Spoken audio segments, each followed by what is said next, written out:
Alors, un exercice ici, tout à fait intéressant, de niveau terminal, aussi pour les concours d'école d'ingénieurs, ou même pour le concours kiné.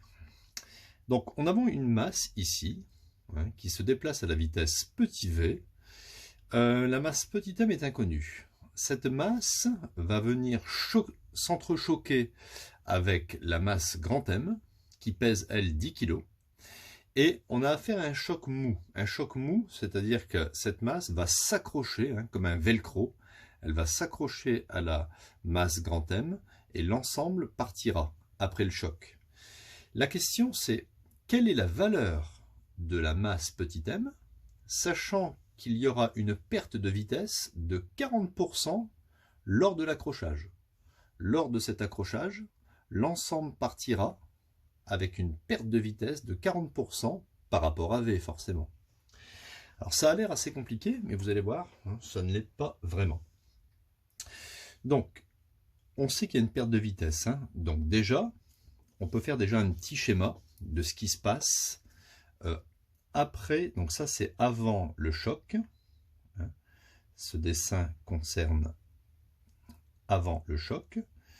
Et après le choc, enfin juste après le choc, on va avoir ici la masse petit m qui va être accrochée à la masse grand M.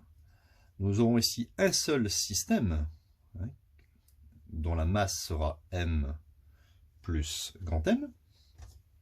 Et l'ensemble partira à une vitesse que je vais appeler V', dont la norme, je vais l'écrire ici, la norme, on sait qu'il y a une perte de vitesse de 40%. Donc baisser de 40% une vitesse revient à multiplier par 0,60 l'ancienne vitesse. Je peux vous le prouver, regardez. S'il y a une perte de vitesse de 40%, donc vous prenez l'ancienne vitesse, moins 40% de cette vitesse. C'est-à-dire, ici, 1V, 40 sur 100, ça fait 0,4 V. Et V' sera égal à 1 moins 0,4, ça fait bien 0,6 V. Ok, donc une baisse de 40% de la vitesse revient à multiplier cette vitesse par 0,60. Donc, la vitesse V' vaudra, je vais l'écrire ici pour ne pas l'oublier, V', ça fera 0,6 de V. Alors maintenant, on va pouvoir commencer le problème de physique. Nous avons affaire à un choc mou. Il y a un phénomène d'accrochage. Donc, on va écrire que la quantité de mouvement avant le choc sera parfaitement égale à la quantité de mouvement après le choc. Conservation de la quantité de mouvement. Donc, la quantité de mouvement.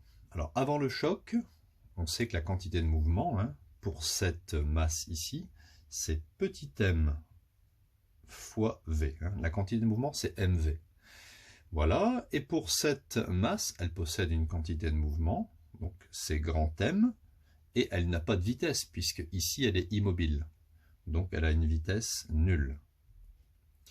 Après le choc, on a un seul système, donc m plus m, qui va se déplacer à la vitesse v'. Donc c'est une relation vectorielle, on utilise les vecteurs.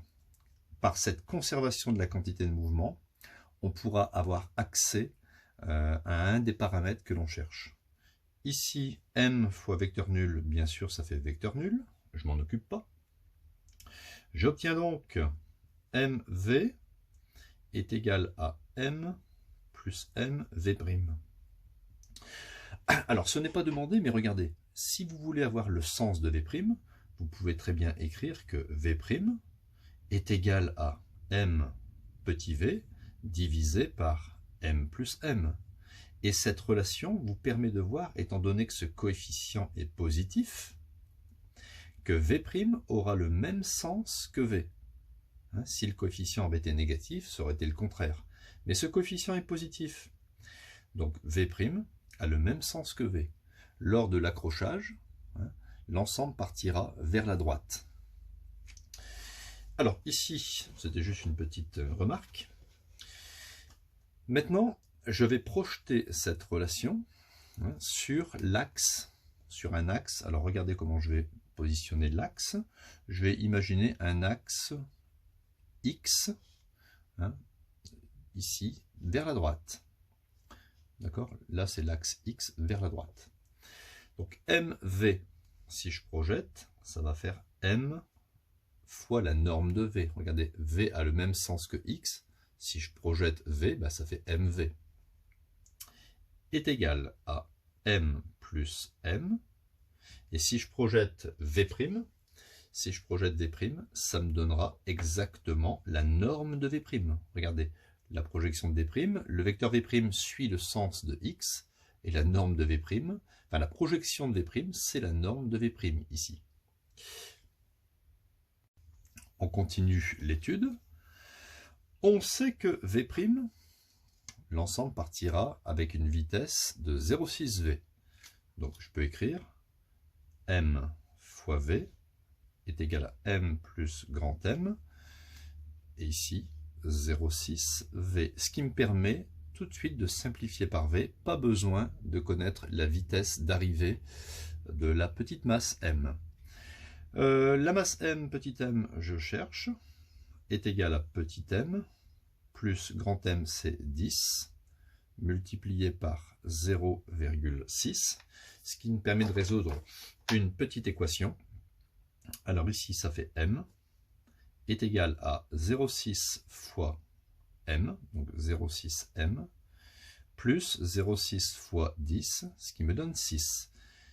Et je transpose ici, j'obtiens 1M moins 0,6 M égale 6, ce qui me donne 1 moins 0,6, ça fait 0,4 M égale 6. Je peux multiplier par 10, ça fait 4M égale 60. Et finalement, dire que M est égal à 60 sur 4, ce qui me donne 15 kg. En conclusion, il faut choisir une masse petit m de 15 kg pour qu'après le choc mou, l'ensemble de cette masse de 15 kg additionnée avec une masse de 10 kg puisse partir à une vitesse qui sera réduite de, on va dire, de 40% par rapport à la vitesse de départ.